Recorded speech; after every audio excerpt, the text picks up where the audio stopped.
Mä oon Kirsti Lonka ja kasvatuspsykologian professori ja mun erikoisalana on oppimisen psykologia.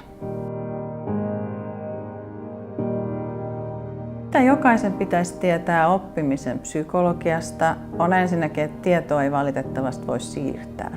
Että se mikä mun mielessä on, se mun ajattelumalli, mä en voi suoraan siirtää sitä sulle.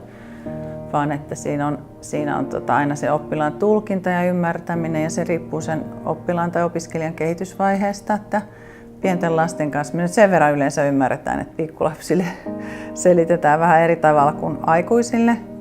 Mutta myöskin me oletetaan liikaa usein. Et me ei varmisteta, että menikö tämä perille tai kysytään, että miten sä ymmärsit tämän ja onko sulla jotain, mitä sä haluaisit tuoda tähän. Ja sitten myöskin se, että osataan vetäytyä vähän taustalle. Moni nykyään opettaja ajattelee, että sulla on 2 vaihtoehtoa. Että joko sä siinä paasaat ja selität ja luennoit ja kaikki teet tehtävät, tai sitten lapset on ihan kuin ellunkanat. Mutta se oikea oppimisen psykologia löytyy siitä väliltä.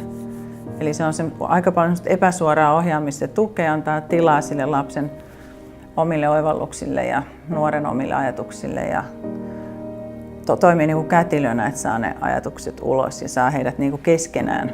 Yksi on tärkeää tässä vuorovaikutuksesta ja tiimiyttäminen. Saa heidät niin kuin toimimaan yhdessä.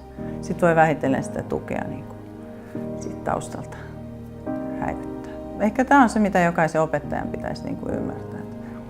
Ja mitä hyvät pedagogit itse asiassa luonnostaankin jo ymmärtää. Mutta silloin ihan niin kuin psykologiassa vankat tutkimusperustat. Tämä oppimisen psykologia se on niin tutkittu aihe, että siitä on niin hirveästi tutkimustietoa.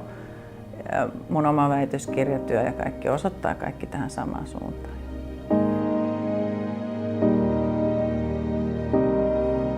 Jos me mietitään, että psykologian avulla pitäisi pelastaa maailma, niin mitä meidän pitäisi ottaa psykologiasta ehkä tähän tämän tyyppiseen ilmiöön, niin pitäisi ottaa ensinnäkin oppimisen psykologiaa, sitten varmaan myöskin tämmöistä päätöksenteon ja tietojen käsittelyn psykologiaa ja sitten ehdottomasti tällaista vuorovaikutuksen psykologiaa, niin kuin rakentavaan vuorovaikutukseen. Että ajattelee, että oppimisen psykologiasta, jos me lähdetään tästä ensimmäisestä, niin monihan ajattelee tosiaan, perinteinen ajatus on se, että oppiminen on jotain, mitä syötetään ihmisille ja tämmöinen harva opettaja semmoista nyt enää ajattelee. Mutta kuitenkin vanhemmille ja lapsille niin niillä saattaa olla sellainen kuva oppimisesta esimerkiksi. Että siitä voisi miettiä esimerkiksi, minkä takia me tehdään aktiivisesti asioita. Oppimisessa on sellainen taso, että mä tiedän jotain, mutta mä en osaa jotenkin käyttää sitä tietoa. Mä periaatteessa tiedän jotain. Sitten se on tämä knowing that. Sitten on tämä know how, eli mä tiedän, miten mun pitää toimia. Sitten 3. taso on sitten tietysti, että mä pistän sen mun taidon käytäntöön ja harjoittelen ja kehitän sitä. Mutta vähitellen kun ihminen oppii, niin hänen niinku tiedoistaan alkaa muuttua taitoja. Ja sitten kehittyy vähitellen tämmöistä asiantuntevaa ajattelua. Ja aika pienetkin lapset, niin kun heitä kiinnostaa joku asia, niin he saattaa uppoutua niin pitkäksi aikaa, että he alkaa kehittyä tätä kiinnostusta ja he jaksaa sitten kehittää näitä taitoja. Se on ehkä se niin kuin oppimisen psykologian näkökulma. Ja se yleensä on aika kiinnostanut siis opettajia. Et yleensä opettajat tykkää oppimisen psykologiasta. Koska ei ole mitään järkeä opettamisessa, jos ihmiset ei opi mitään. Sitten seuraa tietysti erilaiset opetusmenetelmät, mutta sitten oivaltavan oppimisen yhteydessä mä puhun enemmän niistä. Niitä on monenlaisia. Mutta tämä toinen asia niin kuin maailman pelastamisen kannalta on tämä inhimillinen tietojen käsittely, tiedon käsittely, joka on tosi rajoittunutta ja siihen liittyy tunteita. Et jos joku esimerkiksi sanoo, että sä et saisi ajaa noin paljon autolla tai sun pitäisi kulkea pyörällä töihin tai sä et saisi syödä punaista lihaa tai ottaa aurinko, saat syövän tai mitä tahansa tällaista tietoa, mitä ihminen ei halua kuulla, niin ensimmäinen reaktio on tämmöinen vastareaktio, että ainahan mä oon näin tehnyt ja aurinkohan on ihan luonnollinen ja kyllä meidän kuuluu saada pihviä syödä. Eli yleensä se tieto, mitä ihminen käsittelee, niin jos se uusi tieto on vastoin hänen aikaisempia sisäisiä malleja ja uskomuksia, niin siitä seuraa usein se, että hän alkaa torjua sitä tietoa. Et se on ehkä tässä tällaisessa projektissa kaikkein tärkein oppimisen funktio jotenkin, tai tärkein oppimisen niin kuin kulmakivi, että pystyy lempeästi vähän muuttamaan sitä ajattelutapaa. Ja että saa ihmiset, ettei ne suoraan hylisi sellaista tietoa, joka ei sovi heidän ajatusmaailmaansa. Ja siitähän lähtee se, että aina ensin otetaan selvää, mitä ihmiset ajattelee ja pistetään heidät tekemään se avoimiksi keskustelulle. Ja siitä seuraa nämä pedagogiset asiat, mitä tässä kurssilla tulee sitten. Ja siihen liittyy taas tämä kolmas asia, eli vuorovaikutus. Eli pitää todella olla taitava niin kuin vuorovaikutuksessa, että siitä sosiaalisessa mediassa usein syntyy tällaista polarisoitunutta vuorovaikutusta. Toinen sanoo, että tämä on näin ja toinen sanoo, että eikä ole, tai tykkää ja ei tykkää. Hyvin tällaista mustavalkoista. Kun taas sitten, jos me tutkitaan vuorovaikutusta psykologisesta näkökulmasta, niin siinä on aina se henkilö, joka lähettää viestiä, ja henkilö, joka on siinä toisena osapuolena. Siinä tavallaan yhdessä rakennetaan sitä totuutta. Ja tässä on paljon sellaisia periaatteita, mitkä on tärkeitä. Yksi on tämmöinen, mitä kutsutaan hyvän tahtoisuuden periaate. Eli periaatteessa kaikki, mitä sä sanot, mun lähtökohtainen suhtautuminen siihen on hyvän tahtoista. Mä tulkitsen sen niin kuin aina parhaalla mahdollisuudella tavalla. Eli siihen liittyy tämmöinen kuuntelemisen ajatus, että aktiivisesti kuunnellaan ja mietitään, mitä tämä toinen sanoo ja mitä se tarkoittaa niin kuin sen toisen ihmisen näkökulmasta. Eikä lähdetä heti dumaamaan sitä ajatusta.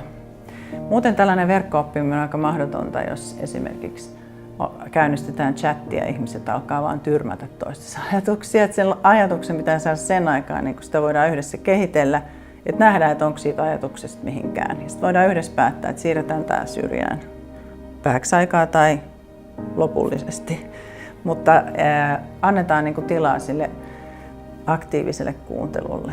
Että aktiivinen kuuntelu on sitä, että aijaa, sä sanoit näin ja nyt mä rakennan sen päälle, mitä sä oot sanonut, ja me rakennetaan yhdessä tällaista argumenttia.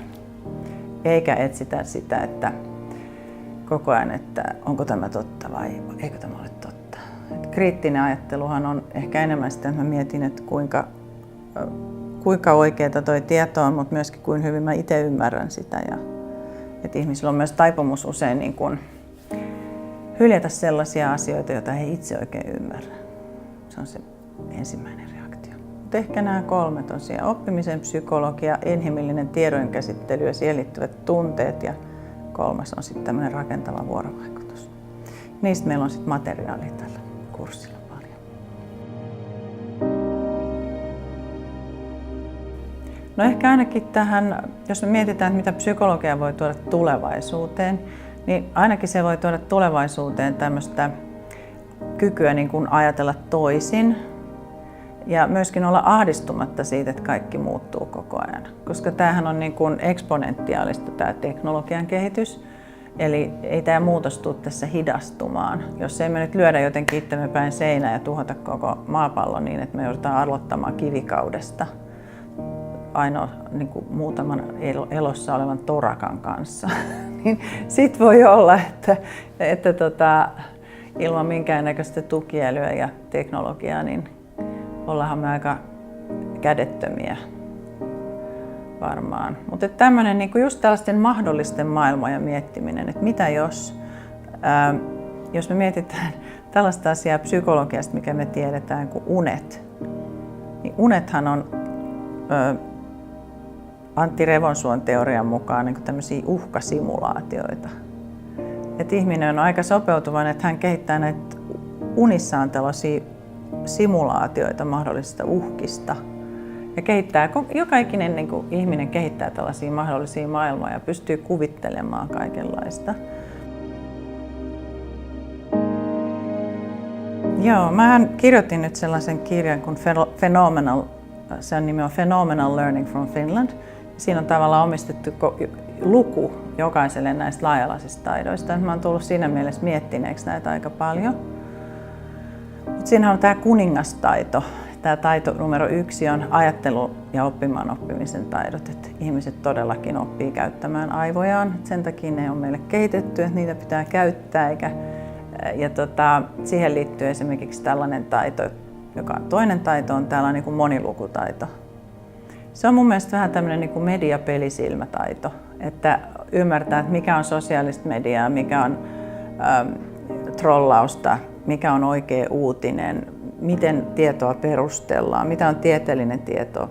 Ja meillä esimerkiksi kaikilla ei ole esimerkiksi tällaista ymmärrystä, että mikä on lähdeviite, millä tavoin niin kuin viitataan toisen työhön, miten se tehdään eri tavalla tieteessä kuin muualla. Eli tällä tavalla niin kuin ymmärtää erilaisia tapoja ilmaista. Taiteen keinot on myöskin, mitä näihin ilmiöihin tulee. Taiteen kieli on ihan erilaista kuin tieteen. Sitten tietysti yksi taitohan nämä sosioemotionaaliset taidot, että tunne- ja vuorovaikutustaidot. Koska jos ei tunne- ja vuorovaikutus pelaa, niin sä et pysty oppimaan. Sitä on ihan tutkittu, että tunne- ja vuorovaikutustaidot edistää niin kuin älyllistä oppimista. Siinä ei tarvitse niin kuin miettiä koko ajan sitä vuorovaikutuksen hankaluutta, kun pääsee siihen itse asiaan keskittymään. Sitten siellä on tietysti tieto- ja viestintätekniikan taidot, ohjelmoinnillinen ajattelu, miten oppii ajattelemaan. Tavallaan sekin on ajattelun taito, että ajattelee niin kuin Alan Turing. Se nyt olisi ehkä aika vaikeaa, mutta ajattelee niin kuin tietokone ajattelisi ja ymmärtää sillä tavalla myöskin, mikä on algoritmin rajoitus, että mitä se inhimillinen ajattelu oikeasti on. Että se inhimillinen ajattelu on sitä luovaa ja kehittelevää ja todella niin kuin syvällistä ajattelua usein. Niin myöskin ymmärtää sen, että mitä kone pystyy ja mitä kone ei pysty, vaikka olisi kuinka älykäs kone. Eli tämmöisiä taitoja ehkä toisin esiin. Niin sitten on tietysti vielä nämä kulttuuritaidot. Kulttuurinen osaaminen, että ymmärtää ihmisiä, jotka on eri kulttuureista, puhuu erilaista kieltä. Esimerkiksi mua naurattaa sen takia, kun mä olen asunut Torontossa ja Ruotsissa. Ja Torontossahan oli ihmiset niin kuin ihan kaikkialta.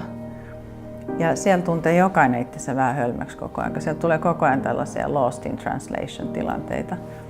Niin semmoinen moni ihminen, joka on ikinä asunut ulkomailla tai käynyt, niin hänen on vaikea ottaa se kutsutaan interkulturaalinen taito, eli ymmärtää, miltä tuntuu olla arabiankielinen ihminen Suomessa ja kuinka me usein pidetään toheloina sellaisia ihmisiä, jotka on tosi fiksuja, mutta ne ei vaan osaa esimerkiksi meidän kieltä tai ne ei ymmärrä, miten tässä kulttuurissa toimitaan.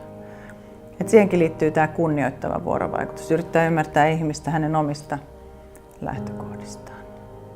Mutta tällaisia taitoja, jos me saadaan yhtään ympättyä tähän maailman pelastamisilmiöön, niin varmaan maailmanrauha on askeleen edellä taas.